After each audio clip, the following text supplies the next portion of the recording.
અરવલ્લીના ભિલોડામાં ધોધમાર વરસાદ વરસી રહ્યો છે ત્યારે જોરદાર વરસાદ બાદ ભિલોડામાં પાણી ભરાઈ ગયા છે, જેમાં ગોવિંદનગર સ્ટેટ બેંક વિસ્તારમાં પણ પાણી ભરાયા છે. તો ભિલોડા ઈડર માર્ગ ઉપર પણ નદી જેવા દ્રશ્યો જોવા મળી રહ્યા છે. ભિલોડાના આ દ્રશ્યો છે. માર્ગ મકાનમાં પણ જે વરસાદી પાણી છે તે ભરાઈ ચૂક્યા છે અને રોડ ઉપર જાણે કે નદી વહેતી હોય તેવા દ્રશ્યો જોવા મળી રહ્યા છે. નીચાણવાળા વિસ્તારોમાં પાણી ભરાયા છે. લોકોના મકાન તેમજ દુકાનમાં પણ પાણી ઘૂસી ગયા છે, જેના કારણે ભારે હાલાકીનો સામનો છે તે સ્થાનિકો કરી રહ્યા છે. તો હવામાન વિભાગની આગાહી પ્રમાણે અલગ અલગ જિલ્લા તેમજ તાલુકામાં વરસાદ વરસી રહ્યો છે. જેમાં ભિલોડામાં ગોવિંદનગર સ્ટેટ બેંક વિસ્તારમાં પણ વરસાદી માહોલ જોવા મળ્યો. આ તરફ વાત કરીએ હવે વલસાડની. વલસાડમાં વરસાદ બાદ જળાશયોમાં નવા નીરની આવક થઈ છે. વલસાડના મધુબન ડેમમાં પાણીની પુષ્કળ આવક જોવા મળી. જેમાં મધુબન ડેમના 8 દરવાજા ખોલવામાં આવ્યા છે. મધુબન ડેમમાંથી છોડાયું છે 1 લાખ ક્યુસેક પાણી. એમાં સેલવાસ, દમણ સહિત કાંઠાના ગામોને પણ એલર્ટ કરાયા છે. તો દમણગંગા નદીના કિનારે ન જવા પણ લોકોને સૂચના અપાઈ છે.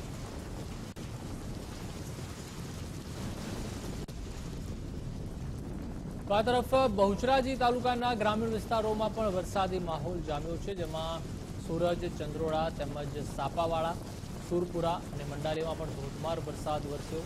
વરસાદને પગલે રસ્તાઓ પાણી થઈ ગયા છે. વરસાદના આગમનથી ખેડૂતોમાં પણ ખુશીનો માહોલ છે. જગતના દાદ એવા ખેડૂતો માટે વાવણી લાયક વરસાદ ક્યાંક થયો છે. આગળ વાત કરીશું ઊંઝાની. તો ઊંઝાના મેઇન બજારો તેમજ મેઇન અંડરપાસ જે છે તેમાં પણ પાણી ભરાઈ ગયા છે. એમાં રેલવે અંડરપાસમાં વરસાદી પાણી ભરાયા છે. ઊંઝામાં વરસી રહ્યો છે ધોધમાર વરસાદ, જેમાં અંડરપાસમાં પાણી ભરાતા વાહન વ્યવહાર બંધ કરવાનો વારો આવ્યો છે. નીચાણવાળા વિસ્તારોમાં પણ પાણી ભરાઈ ગયા છે. તો ઊંઝાનું અંડરપાસ છે જ્યાં પાણી ભરાઈ ગયા છે, જેના કારણે જ અંડરપાસ છે તે બંધ કરવાનો વારો આવ્યો હતો. દર વર્ષે જે અંડરપાસ છે ત્યાં પાણી ભરાઈ જવાના કારણે બંધ કરવાનો વારો આવ્યો છે. તેના કારણે જે સ્થાનિકો છે, જે લોકો છે, તેઓને ફરીને જવું પડે છે 1 કિલોમીટર સુધી. વાત કરીએ હવે પાટણની. તો પાટણના શંખેશ્વર તાલુકામાં પણ ધોધમાર વરસાદ વરસ્યો. શંખેશ્વર શહેરમાં અનેક સ્થળે પાણી ભરાઈ ગયા, જેમાં નીચાણવાળા વિસ્તારોમાં ભારે પાણી ભરાયા છે.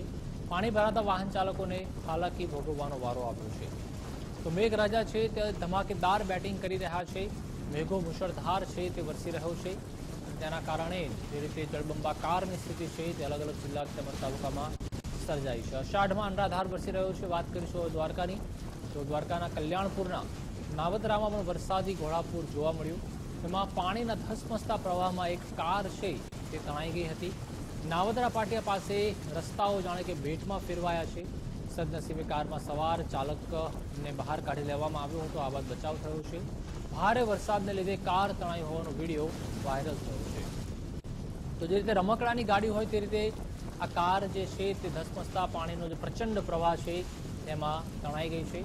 તો દ્વારકાના આ દ્રશ્યો છે નાવદરા પાટિયા પાસે, પરંતુ કાર ચાલક છે તેને સદનસીબે બહાર કાઢી લેવામાં આવ્યા હતા અને તેઓને બચાવી લેવામાં આવ્યા છે. આગળ વાત